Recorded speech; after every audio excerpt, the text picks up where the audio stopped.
தாலி பாக்கியம் இல்லைங்க, ஆனா காலேஜ்லயே குடும்பம் நடத்திக்கிட்டு இருப்பாங்க. இப்ப இருக்கிற ஸ்டூடெண்ட்ஸ் எல்லாம் தெரியுமா உங்களுக்கு? வணக்கம், நான் உங்கள் விக்கி ப்ரோஸ்.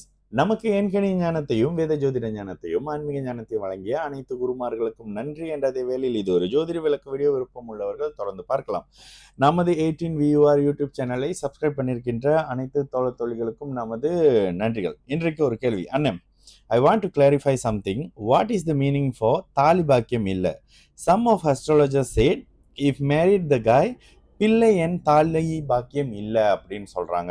அதாவது தாலி பாக்கியம் இல்லை, பிள்ளை பாக்கியம் இல்லை அப்படின்னு சொல்றாங்களே, இது பற்றியான ஜோதிட விளக்கம் என்ன அப்படின்றதான். ஓகே, இதுல நிறைய குழப்பங்கள் இருக்கு. இங்கதான் வந்து சில நேரத்துல அன்னைக்கு ஒரு அம்மா பேசினாங்க, அந்த 10 பொருத்தம் பார்த்து தான் ஏன் வீணா போனேன் அப்படின்னு. அந்த 10 பொருத்தம் பாத்தீங்கன்னா அது நட்சத்திரத்தை பேஸ் பண்ணி சில விஷயம் சொல்லிடும்.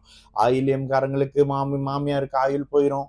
மூல நட்சத்திர, அதாவது கடகம் ஆயில்யம், தனுசு ராசி மூல நட்சத்திரக்காரர்களுக்கு மாமனார் இப்படி ஆயிடுவாரு, அந்த நட்சத்திரக்காரங்களுக்கு அப்படி ஆயிரும், இந்த நட்சத்திரக்காரங்களுக்கு இப்படி ஆயிரும்னு சொல்லிட்டு ஒரு பாடலா யாராவது பாடி காட்டுறாங்க அப்படின்னு சொன்னாங்கன்னா தயவு செஞ்சு இந்த விஷயத்த நம்பாதீங்க. பாடுறவங்க யாரும் நான் பாடுனேன்னு சொல்ல மாட்டாங்க. திருமூலர் பாடினாரு, பாம்பாட்டி சித்தர் பாடினாரு, அகத்தியர் பாடினாருன்னு ஆன்மீகத்து பின்னாடி போய் ஒளிஞ்சிக்கிற யாரையுமே நம்பாதீங்க. ஏன் அப்படின்னு கேட்டீங்கன்னா, நீங்க பிறக்கும் போது உங்களுக்கு எத்தனை பிள்ளைங்க, உங்களுக்கு பிள்ளை இருக்கா இல்லையா, உங்களுக்கு திருமணம் இருக்கா, கணவர் இருக்கிறாரா, மனைவி இருக்கிறாங்களா அப்படின்றது அடிப்படையில ஜோதிட அமைப்புகள்ல உங்களுக்கு அந்த தன்மைகள்லயே வந்துடும். சரி, இதுல கேள்வி என்ன? தாலி பாக்கியம் இல்லை. இயல்பா நீங்க வந்து நம்ம சமூகத்தை சேர்ந்தவர்கள், இந்திய சமூகத்தை சேர்ந்தவங்களை நீங்க ஜாதகம் பார்க்கும்போது சரி தாலி பாக்கியம் இல்லை அப்படின்னு சொல்லிடுவீங்க. என்கிட்ட வேறு மதத்துக்காரங்க ஜாதகம் பார்ப்பாங்களே, அவங்களுக்கு நான் என்ன சொல்றது, உங்களுக்கு மோதிர பாக்கியம் இல்லை, உங்களுக்கு சைன் வைக்கிற பாக்கியம் இல்லை அப்படின்னு சொல்லிடவா? இதெல்லாம் முட்டாள்களுடைய வார்த்தைகள் ஜோதிடத்துல. ஓகேங்களா? நீங்க இந்த மூளையை கொஞ்சம் அப்படி அகண்டு விரிச்சு வச்சு பார்த்தீங்க அப்படின்னாக்கா, ஜோதிடம் என்பது மனிதர்களுக்கானது. சூரியன் உதிக்கிறது மனுஷங்களுக்காக, உயிர்களுக்காக. சந்திரன் வர்றது உயிர்களுக்காக, மழை பெய்யறது உயிர்களுக்காக அப்படின்றது தானே தவிர சூரியன் உதிக்கிறது இந்தியர்களுக்காக, சந்திரன் உதிர்ப்பது முஸ்லிம்காரர்களுக்காக, பாம்பு ஊர்ந்து போவது சீனர்களுக்காக அப்படிலாம் கடவுள் படைக்கல. எல்லாத்துக்கும் சேர்த்து ஒரு விதிதான். ஒழுங்கா இருக்கிறவன் நல்லவன், டாக்டர், போலீஸ், திருடன். எந்த கம்யூனிட்டிலையும் இதுல நீங்க பிறக்கும் போதே உங்களுக்கு திருமணத்தினால் நல்ல தன்மை இருக்குதா? அதுக்கு என்ன சொல்றோம்? உங்களுக்கு 30-35 வயசு வரைக்கும் கல்யாணம் நடக்கலைங்க. யாருக்கெல்லாம் 30-35 வயசு வரைக்கும் நல்ல திருமண வாழ்க்கை அமையலையோ, கண்ணை மூடிக்கிட்டு உங்க ஜாதகத்தை எடுத்து பாருங்க. ராசி லக்னத்துக்கு 2, 7, 8ஆம் இடத்தோட பாப கிரகங்கள், எதையும் தடை செய்யக்கூடிய கிரகங்கள், எதையும் தாமதப்படுத்தக்கூடிய கிரகங்கள்னு சொல்லக்கூடிய சனி, செவ்வாய், ராகு எங்க இருந்தாலும் கெடுக்கிறவங்க. இந்த கிரகங்கள் ராசி லக்னத்துக்கு 2, 7, 8ஆம் இடத்தோட இருக்குங்க. ஏன்னா 2ஆம் பாவகம் குடும்ப பாவகம், 7ஆம் பாவகம் உங்களுடைய களத்திரம் ஆப்போசிட் ஜெண்டர் பாவகம், 8ல இருக்கிற பிளானட் இங்க பார்க்கும். 8ல தான் மாங்கல்ய பாவகம்லாம், அதெல்லாம் புருடா, அதெல்லாம் நம்பாதீங்க.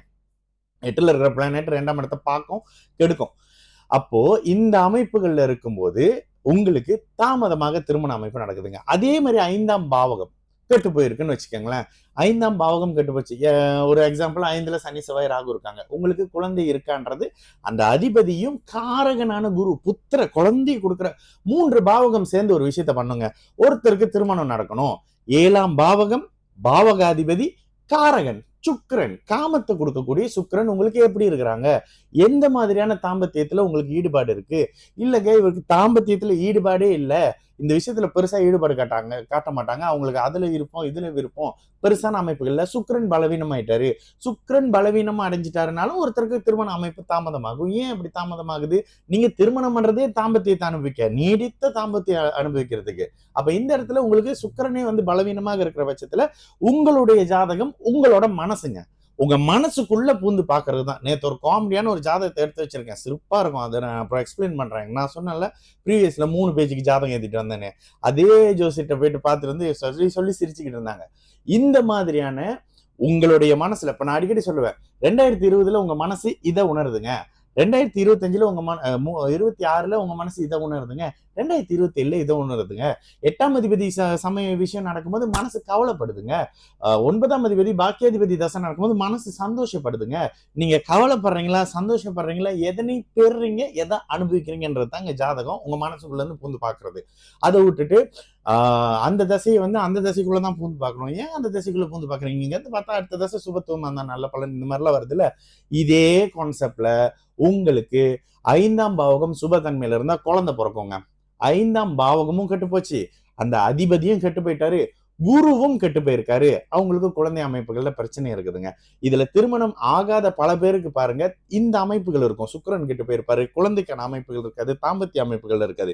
இன்னும் சிலருக்கு லக்னத்துக்கு ஆகாத 6 8ஆம் அதிபதி 7ல போய் உட்காந்துக்கிட்டு இருப்பாங்க. எப்பயுமே தன்னை அந்த ஜாதகரை பிரச்சனையான நபரா வச்சுக்கிட்டு இருப்பாங்க.